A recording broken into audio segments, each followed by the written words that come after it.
রূপসী মাইয়ারে তোর কলসির ভেতর কি খাঁটি গরুর দুধ বেচতে এনেছি।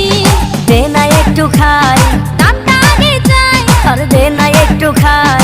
দামটা আগে চাই, তোদের মতো ভিড় খাওয়াদের চেনে রেখেছি।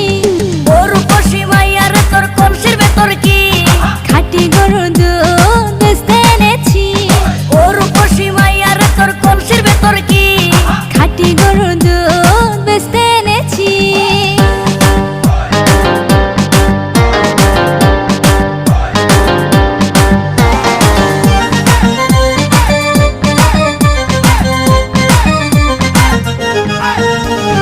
তোর দুধেতে আছে পানি, আমি কিন্তু